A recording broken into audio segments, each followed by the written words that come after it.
Salam sejahtera, ini laporan paling menggemparkan seluruh rakyat Malaysia. Dipetik daripada Harapan Daily, ada orang hantar bom masuk dalam bangunan Kementerian Tiong King Seng. Kaki tangan dan pelawat di Kementerian Pelancongan Seni dan Budaya Motek, Putrajaya diarah untuk mengosongkan bangunan susulan ancaman bom di tingkat 14 bangunan tersebut. Mereka telah pun mengosongkan bangunan sekitar jam 3.40 petang selepas terdapat sebuah bungkusan dipercayai bom di dalamnya. Bungkusan dipercayai mengandungi bom itu telah dihantar menggunakan perkhidmatan penghantaran menurut laporan Astro Awani. Pasukan Bom dan Penyelamat Malaysia JBPM dan unit pemusnah bom dilapor telah berada di lokasi kejadian. Dilaporkan kaki tangan juga telah melihat bungkusan itu dan mempercayai ia adalah bom. Namun demikian, laporan terkini berkait dengan isu bom ini ialah ada laporan terkini berkaitan dengan isu ini terjawab akhirnya. Isu tentang apa dalam bungkusan bom di Motek ini hasil siasatan polis, dipetik daripada Harapan Daily. Hasil siasatan unit pemusnah bom petang tadi akhirnya menjawab berkenan bungkusan dipercayai mengandungi bom yang dihantar ke bangunan Kementerian Pelancongan Seni dan Budaya Motek hari ini. Polis telah mengesahkan bungkusan yang dihantar pada jam 11.19 pagi itu ke bangunan tersebut adalah palsu. Ketua Polis Daerah Putrajaya, Assistant Commissioner A. Asmadi Abdul Aziz berkata, bungkusan dihantar menggunakan perkhidmatan penghantaran itu dikategorikan sebagai hoaks atau hampir menyerupai bom sebenar. Untuk makluman, unit pemusnah bom UPB baru sahaja selesai membuat siasatan berkaitan satu objek yang boleh dikategorikan sebagai hoaks atau bom yang hampir menyerupai bom sebenar. Ia guna sebatang paip PVC dan ada juga penetap massa. Tindakan telah diambil dan kita dapati ia bom palsu atau hampir menyerupai yang dikenali sebagai hoaks, katanya pada sidang media di bangunan Motek di sini tadi. Menjelaskan lanjut situasi yang berlaku, A. Asmadi berkata, bungkusan yang dihantar pagi tadi diambil sekitar jam 2.45 petang di lobi bangunan sebelum dihantar ke tingkat 14. Susulan itu pihaknya menerima panggilan kecemasan pertama pada pukul 3.21 petang yang turut dibuat oleh Menteri Pelancongan Datuk Seri Tiong King Seng. Untuk makluman, bungkusan itu dihantar pada pukul 11.19 pagi dan diambil pada pukul 2.45 petang di lobi bangunan sebelum dihantar ke tingkat 14. Ketika serahan dibuat, kotak itu mengandungi paip PVC dan wayar yang dipercayai bom pada awalnya sebelum menggunakan khidmat UPB dan anjing pengesan untuk pengesahan jelasnya. Katanya bangunan itu akhirnya disahkan sebagai negatif dan kaki tangan kementerian dibenarkan untuk memasuki premis semula. Jelasnya, kes itu akan disiasat mengikut Akta Bahan Letupan 1957 serta beberapa akta lain yang berkaitan. Kita mengucapkan syukur dan terima kasih kepada unit pemusnah bom kerana telah bertindak cemerlang dalam isu ini. Dan kita juga bersyukur kerana rupa-rupanya bom itu yang menyerupai bom itu hanyalah palsu dan diisytiharkan bangunan Motek dalam keadaan yang selamat. Sekian dulu untuk kali ini. Jangan lupa tinggalkan komen anda, tekan butang subscribe. Kita jumpa lagi. Bye-bye. Salam sejahtera. Terima kasih kerana bersama dengan saya di Nazilin Unity Channel. Pegawai JAIPS Imam Masjid direman gara-gara didakwa menerima rasuah lebih 1 juta ringgit seorang. Apa punya cerita ni sampai pegawai Jaibs dan imam masjid pula direman. Ini bukan orang biasa-biasa. Ini orang yang luar biasa. Tapi direman pula kerana didakwa menerima rasuah lebih 1 juta ringgit seorang. Apa yang mereka buat ni? Dari mana rasuah itu? Dan apa tujuan rasuah itu diberi? Ikuti ulasan kali ini. Pegawai kanan Jabatan Hal Ehwal Agama Islam Perlis, Jaibs, dan imam sebuah masjid di Kangar direman selepas didakwa menerima rasuah berjumlah 1.183.140 ringgit berhubung pengurusan pendaftaran pernikahan di negeri itu sejak 2 tahun lalu. Menurut laporan, 3 individu termasuk anak kepada imam masjid akan direman selama 5 hari sehingga 9 Jun ini bagi membantu siasatan berhubung penerimaan suapan sejak April tahun 2022 sehingga Jun 2023. Ketiga-tiganya yang berusia 25 tahun hingga 52 tahun itu ditahan. Suruhanjaya Pencegahan Rasuah Malaysia SPRM, Negeri Perlis di beberapa lokasi berasingan di Kangar semalam. Lapor Harian Metro. Perintah reman dikeluarkan Magistrat Ana Rozana Muhammad Nur selepas ketiga-tiganya dibawa ke Mahkamah Magistrat Kangar hari ini. Sumber SPRM berkata, dalang yang bertugas sebagai penjawat awam berusia 45 tahun ditahan di Pejabat Jaibs jam 4.10 petang. Manakala 2 lagi ditahan di Pejabat SPRM Perlis di Kangar jam 6 hingga 6.15 petang selepas dipanggil untuk memberi keterangan. Dalang dipercayai bekerjasama dengan imam masjid dan anak kepada imam berkenan yang juga pemilik sebuah syarikat yang bertindak sebagai perunding dalam menguruskan urusan pernikahan di Perlis. Siasatan awal kita pada waktu ini mendapati bagi setiap permohonan nikah, terutama untuk pasangan yang bernikah di Thailand dan mahu mendaftarkan pernikahannya itu semula di negara ini, mereka akan berhubung dengan syarikat yang menguruskan pernikahan ini yang diwakili atau dimiliki oleh anak kepada imam masjid itu. Syarikat yang beroperasi di Kangar ini kemudian akan meminta pasangan yang mahu mendaftarkan pernikahan itu bayaran sekitar RM5,000 sebagai wang pendaftaran pernikahan berkenan. Katanya ketika ditemui di perkarangan kompleks Mahkamah Kangar. Katanya daripada jumlah itu, RM2,000 Malaysia akan dibayar kepada dalang, iaitu pegawai Jaibs sebagai wang denda pasangan terbabit kerana bernikah di Thailand. Bakinya dibahagikan sesama mereka bertiga. Ketiga-tiganya disyaki terbabit dalam urusan pendaftaran pernikahan yang tidak mengikut prosedur yang ditetapkan, seperti pasangan tidak bermastautin mengikut tempo seperti sepatutnya. Siasatan turut mendapati terdapat juga kesalahan pasangan tidak hadir dan tidak dicatatkan dalam buku daftar pernikahan selain tidak melalui mahkamah syariah. Sekian untuk kali ini. Jangan lupa tinggalkan komen anda. Laporan ini dipetik daripada Harapan Daily. Kita jumpa lagi. Bye-bye. Salam sejahtera. Terima kasih kerana bersama dengan saya di Nazalin Unity Channel.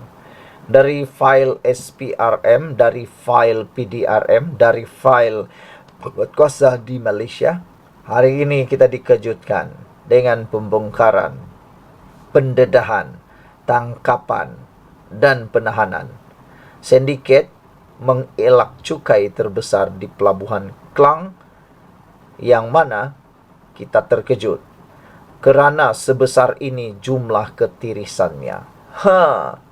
Ini memang bukan calang-calang. Kita ingin ucapkan tahniah syabas kepada kerajaan yang ada sekarang, khususnya pimpinan Perdana Menteri Anwar Ibrahim, yang bersungguh-sungguh memerangi isytihar perang habis-habisan terhadap rasuah, penyalahgunaan kuasa, penyelewengan, dan juga pecah amanah. Sindiket ini mengelak cukai terbesar di Pelabuhan Klang yang mengejutkan jumlah ketirisannya. Sindiket penyeludupan dan pengelakan cukai terbesar di Pelabuhan Klang membabitkan ketirisan berjumlah 3,5 bilion. Wow, ini jumlah yang sangat besar. Bayangkan 3,5 bilion itu sepatutnya boleh menjadi sumber pendapatan negara melalui pungutan cukai. Tapi ada yang sanggup melakukan sindiket ini sehingga negara kerugian 3,5 bilion sejak 10 tahun lalu. Bayangkan 3,5 bilion ini kalau dikembangkan melalui pemajuan pembangunan negara, berapa banyakkah yang dinikmati oleh rakyat Malaysia. Sindiket ini yang berlangsung sejak 10 tahun lalu berjaya dibongkar oleh pasukan khas yang diketuai Suruhanjaya Pencegahan Rasuah Malaysia SPRM.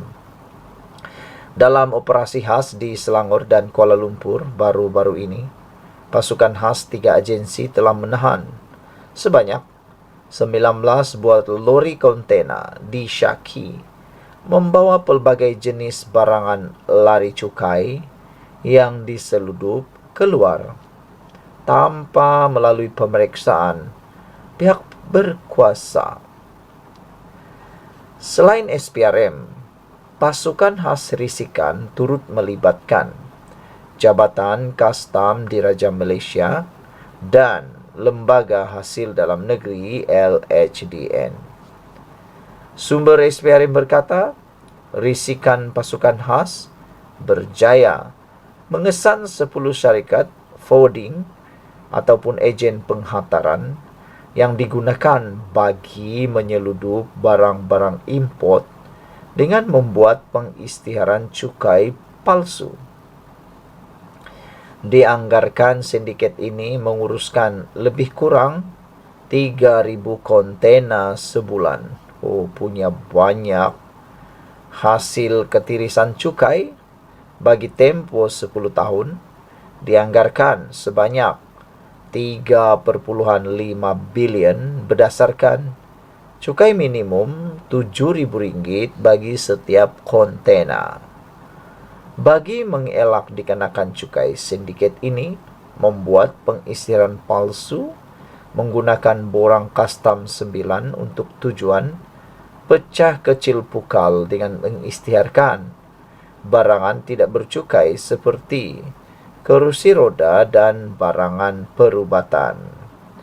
Jelas sumber itu, sindiket tersebut dipercayai didalangi seorang lelaki warga asing yang mana ibu pejabatnya dipercayai berada di luar negara. Sindiket itu dipercayai sudah beroperasi sejak lebih 10 tahun lalu. Hasil risikan dijalankan lebih 3 bulan mendapati modus operandi sindiket ini adalah menggunakan pelbagai syarikat forwarding yang didaftarkan atas nama-nama individu yang tidak tahu menahu mengenai urusan import serta ekspor berkenan. Ia bertujuan bagi mengaburi mata pihak berkuasa selain bagi membolehkan ahli-ahli sindiket ini terlepas sebarang tindakan dengan alasan tidak mempunyai kaitan dengan syarikat-syarikat berkenan.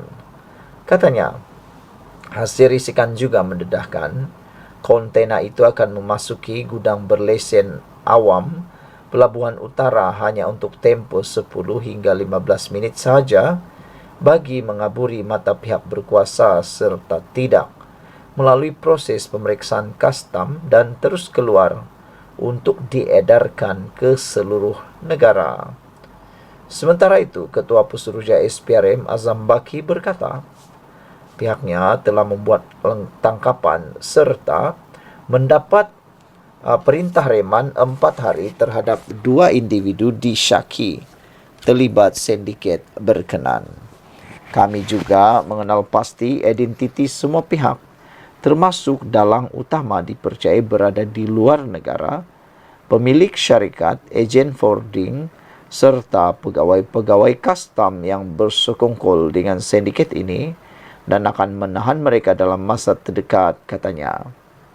Katanya lagi, siasatan akan dijalankan secara menyeluruh, termasuk bahawa Akta SPRM 2009, Akta Penggunaan Wang Haram, Akta Kastam 1967 dan Akta Bawah LHDN.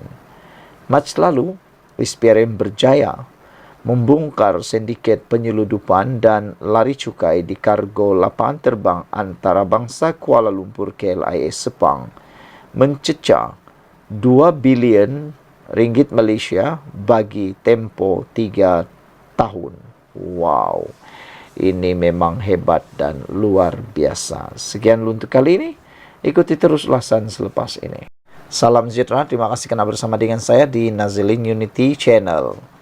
Ini soalan paling hebat untuk Perikatan Nasional Pembangkang, khususnya PAS yang seolah-olah menjadi hero baru-baru ini. Persoalan ini ditimbulkan oleh Siti Nurzawani, ditulis oleh Siti Nurzawani di Harapan Daily. Dengan soalan, PAS pergi mana masa rumah penduduk jalan atas Paloh kena roboh? Itu soalan netizen.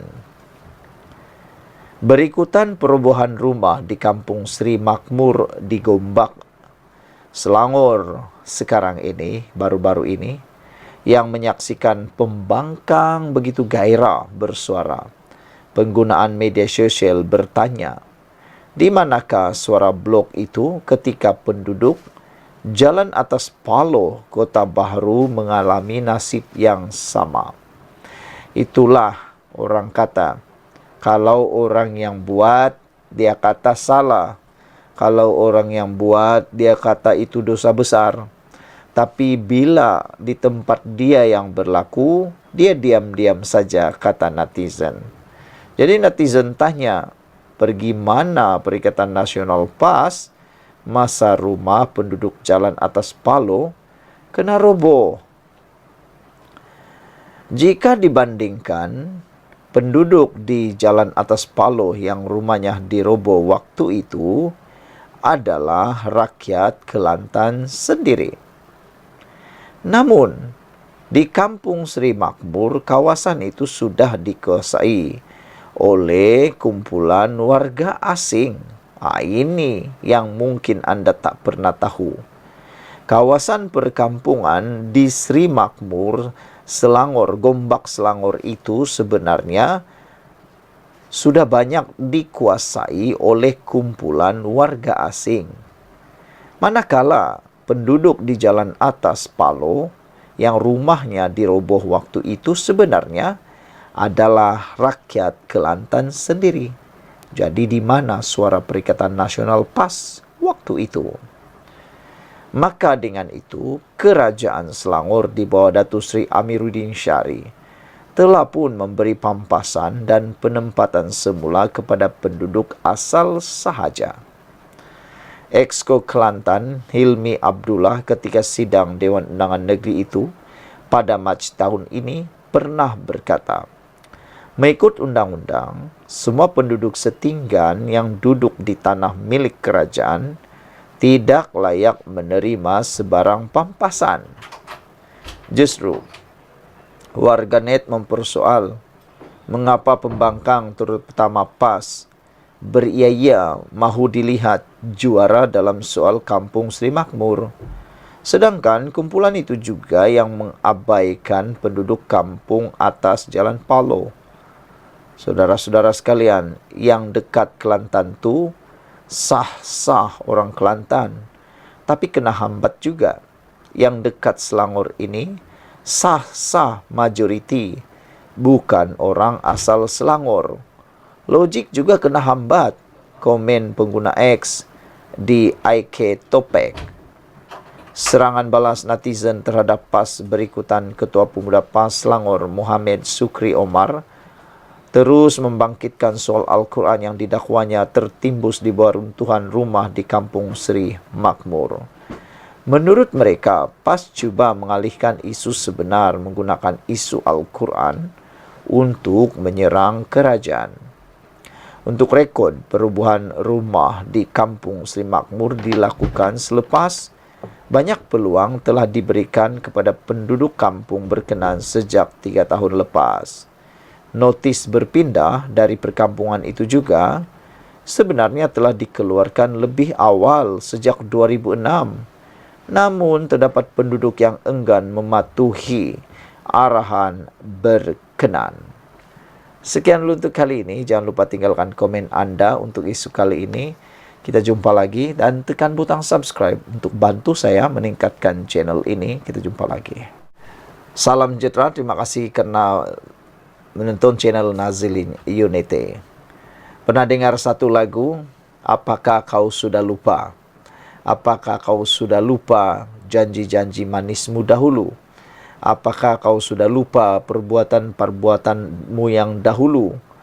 Itulah lagu yang paling sesuai dinyanyikan untuk Perikatan Nasional dan juga PAS menurut netizen dan penganalisis politik bebas. Mereka kata, Tuan Ibrahim lupa PAS gagal hapus judi semasa jadi kerajaan. Itu kata ahli EMK, Pemuda PKR. Wilayah Persekutuan. Apabila mereka membidas timbalan Presiden PAS, Tuan Ibrahim Tuan Man yang berkata, kemenangan Islam mampu memperbetulkan dasar dan kemungkaran seperti perjudian. Namun demikian, mereka lupa, mereka pernah jadi kerajaan sebelum ini. Ketua penerangannya, Muhammad Azza Salahuddin, merujuk laporan yang disiarkan portal Haraka Daily semalam bertajuk Dosa Terampun dengan Sebab Kemenangan Islam yang kini sudah dipadam. Muhammad Azza berkata, laporan itu penuh dengan kecelaruan dan bersifat dangkal.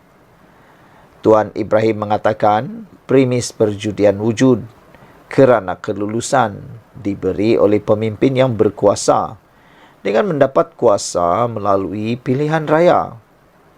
Adakah Tuan Ibrahim terlupa semasa PAS menjadi kerajaan selama 33 bulan di bawah Perikatan Nasional? PAS sendiri gagal untuk menghapuskan aktiviti judi dan kedai judi. Soalnya dalam kenyataan hari ini, saudara-saudara sekalian, 33 bulan itu bukan satu tempoh yang pendek. Ya, lebih daripada 1 tahun.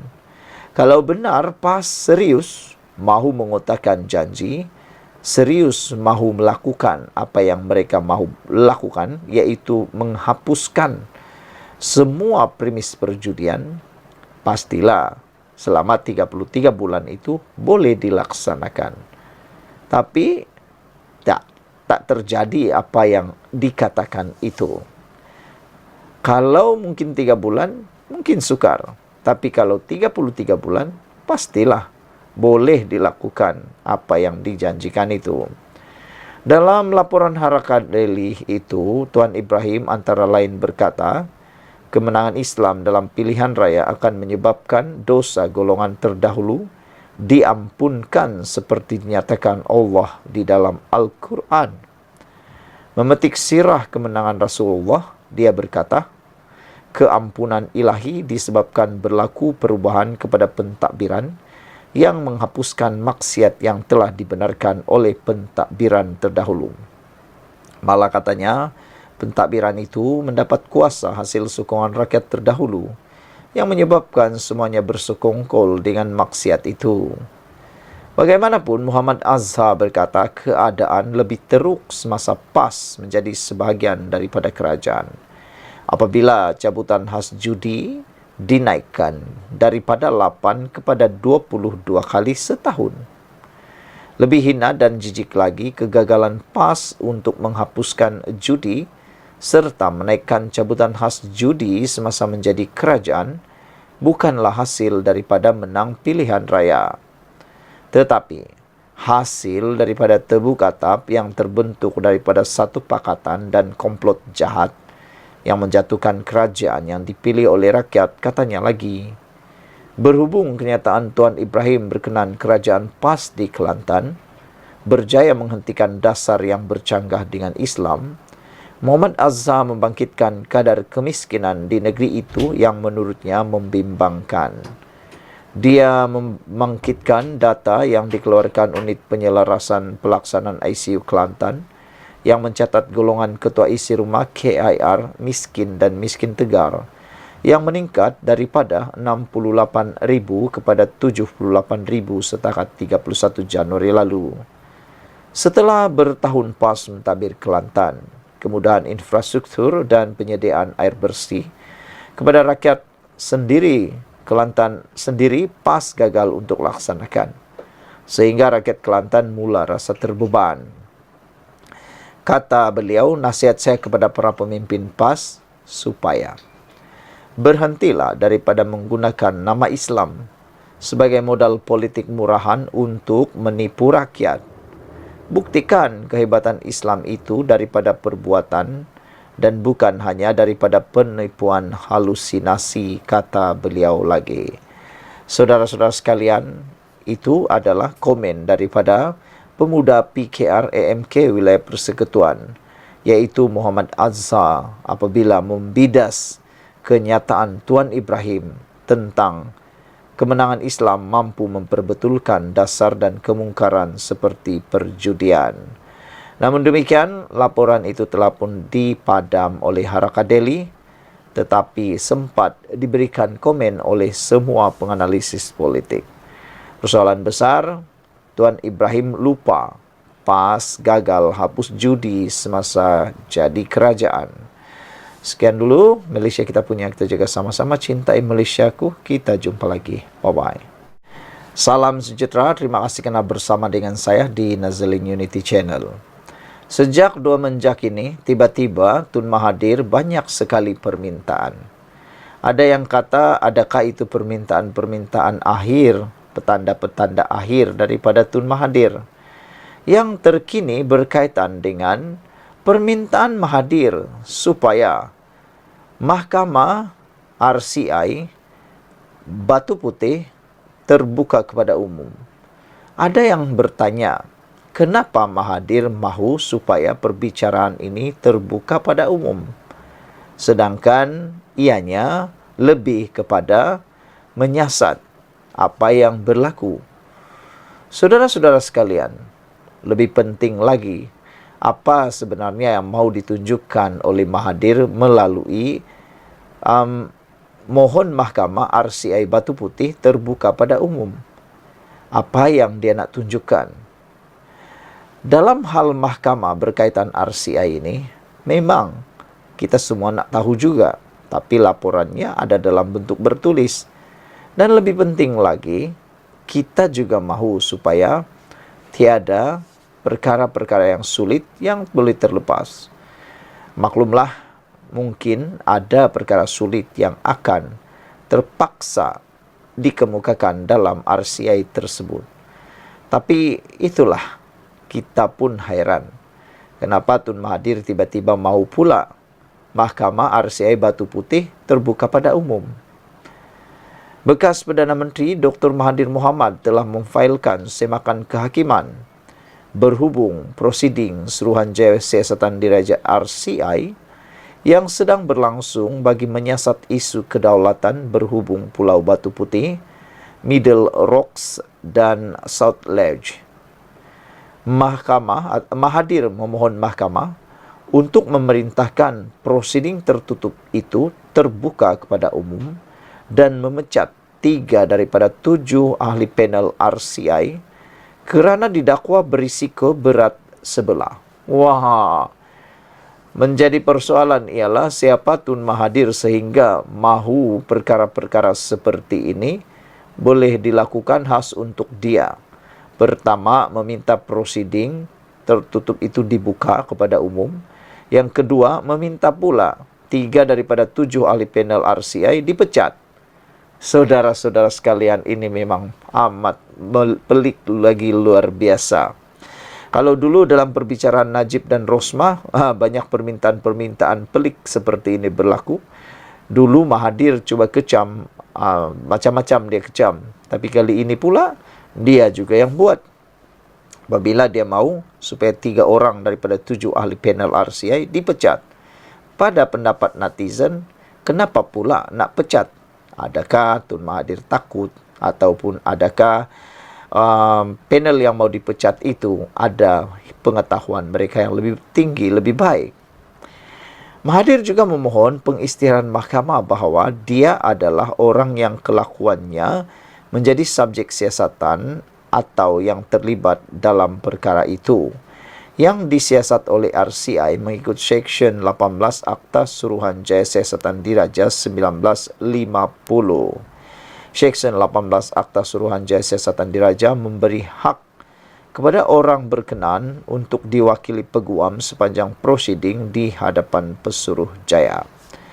Mahathir juga mahu RCI memberikan dia dan peguamnya dengan semua dokumen, senarai saksi dan bukti dokumentari lain yang akan dibentangkan pada siasatan itu. Dia memohon perintah mahkamah supaya prosiding RCI ditangguhkan sementara menunggu penyelesaian semakan kehakiman. Sijil segera juga telah difailkan untuk perbicaraan diadakan secepat mungkin oleh Mahkamah Tinggi Kuasa-Kuasa Khas dan Rayuan Kuala Lumpur, memandangkan anak guam kami Mahathir telah disepina untuk menghadiri prosiding RCI pada 12 Jun, kata peguamnya Rafiq Rashid pada satu kenyataan hari ini. Sebelum ini Mahathir mendakwa prosiding RCI diadakan secara tertutup tanpa memberitahu dia atau pasukan peguamnya. Peguamnya secara tidak sengaja mengetahui tentang prosiding itu dan hadir perbicaraan pada 21 Mei serta membuat beberapa permohonan dan bantahan. Bagaimanapun, usaha peguam Mahathir telah ditolak dan terpaksa tidak menyertai baki prosiding berkenan. Mahathir kemudian disepina untuk hadir perbicaraan RCI pada 12 Jun. Sekian dulu untuk kali ini. Jangan lupa tinggalkan komen anda, tekan butang subscribe. Kita jumpa lagi. Bye-bye. Salam sejahtera, terima kasih karena bersama dengan saya di Nazilin Unity Channel. Pernah dengar anak pembangkang didakwa kerana terima rasuah? Kalau tak pernah dengar, jom sini. Kita ceritakan isu kali ini. Isu kali ini paling menarik apabila ia melibatkan anak ketua pembangkang, iaitu Datuk Seri Hamzah Zainuddin. Hari ini, anak beliau telah pun didakwa menerima rasuah sebanyak RM100,000. Saudara-saudara sekalian, wang RM1, RM2, RM10, RM100, RM1.000, RM10.000, RM100.000 kalau sudah rasuah, itu tetap namanya haram. Rasuah ni satu penyakit yang parah, yang boleh menghancurkan masyarakat, yang boleh menghancurkan negara. Rasuah ini patutnya tidak ada. Bayangkan, kena rasuah, sekolah tak siap. Kena rasuah, rumah tak siap. Kerana rasuah, negara diceroboh oleh pendatang asing. Kerana rasuah, negara boleh dijajah oleh orang lain. Namun demikian, itu semua hanya kata-kata biasa. Hari ini kita digemparkan apabila anak ketua pembangkang didakwa terima rasuah RM100,000. Apa cerita? Kenapa didakwa? Anak kepada ketua pembangkang merangkap Setiausaha Agung Bersatu, Datuk Seri Hamzah Zainuddin, mengaku tidak bersalah atas pertuduhan menerima rasuah bernilai RM100,000. Tertuduh Muhammad Faisal Hamzah mengaku tidak bersalah sejurus mendengar pertuduhan dikemukakan terhadapnya di hadapan Hakim Rozina Ayub. Ahli perniagaan itu mengaku tidak bersalah ketika dihadapkan di Mahkamah Seksyen Kuala Lumpur hari ini atas pertuduhan menerima rasuah bernilai RM100,000. Faisal berumur 40 tahun didakwa menerima wang itu daripada Izmir Abdul Hamid sebagai bayaran untuk Hi-Tech Padu Berhad, Hi-Tech Padu, melantik syarikat Rimba Merpati Sendirian Berhad dan syarikat Permai Solution sebagai perunding pemasaran. Kesalahan itu dikaitkan dengan Hi-Tech Padu yang dikatakan diberi tender 33 juta oleh Suruhanjaya Syarikat Malaysia SSM untuk pembekalan, penyewaan, pelaksanaan, latihan, sokongan dan penyelenggaraan infrastruktur keselamatan. Dia didakwa melakukan kesalahan itu di sebuah pejabat dekat Publica Shopping Gallery Jalan Duta Mas 1 Kuala Lumpur pada Mac 2018. Sekiranya disabitkan kesalahan mengikut Seksyen 16 dalam kurungan E Akta SPRM 2009, dia boleh dipenjara sehingga 20 tahun, denda 5 kali ganda nilai rasuah atau 10,000 yang mana lebih tinggi. Susulan pengakuan tidak bersalah oleh tertuduh, mahkamah kemudian membenarkan Faisal dibebaskan dengan jaminan RM25,000 dengan seorang penjamin. Hakim turut memerintahkan tertuduh menyerahkan pasport kepada mahkamah sehingga kes selesai, selain menetapkan 5 Julai depan untuk sebutan semula kes tersebut. Pendakwaan dijalankan oleh Timbalan Pendakwa Raya Mahadi Abdul Jumaat, manakala tertuduh diwakili Peguam Bela Rambinder Singh Dalula. Pada April tahun lalu, Faisal mengaku tidak bersalah terhadap 9 pertuduhan berhubung penyelewengan minyak masak bersubsidi di Mahkamah Session Seremban. Sekian dulu untuk kali ini. Jangan lupa tinggalkan komen anda, tekan butang subscribe. Kita jumpa lagi. Bye-bye.